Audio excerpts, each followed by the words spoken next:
Q news అందించే అవకాశాన్ని సద్వినియోగం చేసుకోండి. సమస్య ఎక్కడున్నా నేనున్నానంటూ ధైర్యంగా ప్రశ్నిస్తూ రాజకీయాల పట్ల అవగాహన కలిగిన అనుభవం గల రంగారెడ్డి హైదరాబాద్ రిపోర్టర్లు కావాలను సంప్రదించవలసిన నెంబర్లు 8688926084. ఇది ఇట్లా ఉంటే బీసీకే పీసీసీ కాంగ్రెస్ హైకమాండ్ నిర్ణయం, రేస్ లో మధుయాష్కి గౌడ్, మహేష్ కుమార్ గౌడ్. నేడో రేపో కొత్త అధ్యక్షుడి ప్రకటన, మంత్రివర్గ విస్తరణపై రాని క్లారిటీ, ఖాళీగా ఉన్న 6 4 బెర్తులే భర్తీ. వాకిటి శ్రీహరి మక్తాల్ ఎమ్మెల్యే ముదిరాజ్ బిడ్డ సుదర్శన్ రెడ్డికి ఛాన్స్, మరో 2 బెర్తులకు 4 పేర్లు పరిశీలన. ఢిల్లీలో కాంగ్రెస్ అగ్రనేతలతో CM Revanth, deputy CM Bhatti, మంత్రి ఉత్తమ్ కుమార్ రెడ్డి భేటీ అయినలు. మరి ఎవరికి వీళ్ళందరూ అక్కడికి వెళ్ళి పిసిసి అధ్యక్ష పదవి ఎవరికి ఇవ్వాలి అంటే రాష్ట్ర కాంగ్రెస్ పార్టీ అధ్యక్ష పదవిని ఎవరికి ఇవ్వాలి? ఎందుకంటే ఇప్పుడు ముఖ్యమంత్రి రేవంత్ రెడ్డి సామాజిక వర్గం రెండు కూడా అంటే ఇక్కడ ముఖ్యమంత్రి పదవి తర్వాత 2 ఉన్నాయి కాబట్టి ఎందుకని చెప్పేసి అది వేరే వాళ్ళకి ఇవ్వాలని చెప్పేసి నిర్ణయించారు. ఈ నేపథ్యంలో ఎవరికి ఇవ్వాలి, ఎవరికి వస్తుంది అనే దానిపైన ప్రధానంగా చర్చ జరుగుతూ ఉంది. అయితే ఇక్కడ ఏది ఏఐసిసితో చర్చలు జరిపిన తర్వాత అంటే కొంతమంది ఇష్టం, కొంతమంది ఇష్టం అని చెప్పేసి అక్కడ అంటున్నారంట. సరే ఎవరికి ఇస్తారు ఇంకా అనేది విషయం చూస్తే మాత్రం ఇందులో మాత్రం అంటే వెలుగు దినపత్రిక మాత్రం ఏమంటుందంటే బీసీలకే ఇస్తే ఉంది, అది కూడా మధుయాష్కి గౌడ్ లేదంటే ఇక్కడ మహేష్ కుమార్ గౌడ్ ఇచ్చే ఛాన్స్ ఉంది.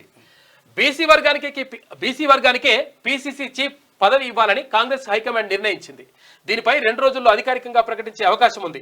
శుక్రవారం ఢిల్లీలోని కాంగ్రెస్ హెడ్ ఆఫీస్లో పార్టీ చీఫ్ మల్లికార్జున ఖర్గే నేతృత్వంలో కీలక భేటీ జరిగింది.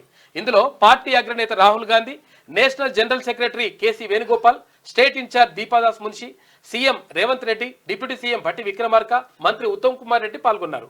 అయితే దాదాపు 2 గంటల పాటు సాగిన భేటీలో కొత్త పిసిసి చీఫ్ ఎంపిక, కేబినెట్ విస్తరణపై చర్చ జరిగింది. మళ్లీ సాయంత్రం కేసీ వేణుగోపాల్తో రాష్ట్ర నేతలు సమావేశమయ్యారు. ఈ సందర్భంగా పిసిసి చీఫ్ పదవి బీసీలకే ఇవ్వాలని హైకమాండ్ నిర్ణయించినట్లు రాష్ట్ర నేతలకు కేసీ వేణుగోపాల్ స్పష్టత ఇచ్చారని సమాచారం. ఛాన్స్ ఎవరికో? బీసీ వర్గం నుంచి పిసిసి చీఫ్ రేస్ లో ప్రధానంగా 2 నేతలు ఉన్నారు. ఈ పదవి కోసం పిసిసి ప్రచార committee chairman Madhu Yashki Goud, PCC working president Mahesh Kumar Goud పోటీ పడుతున్నారు. ఈ ఇద్దరిలో ఎవరిని ఎంపిక చేయాలనే దానిపై పార్టీ హైకమాండ్ 1-2 రోజుల్లో నిర్ణయం తీసుకునే అవకాశం ఉంది. మధుయాష్కి గౌడ్ విషయంలో రాహుల్ సానుకూలంగా ఉండగా సీఎం రేవంత్ రెడ్డి మాత్రం మహేష్ కుమార్ గౌడ్ పేరును సిఫార్సు చేసినట్టు తెలిసింది.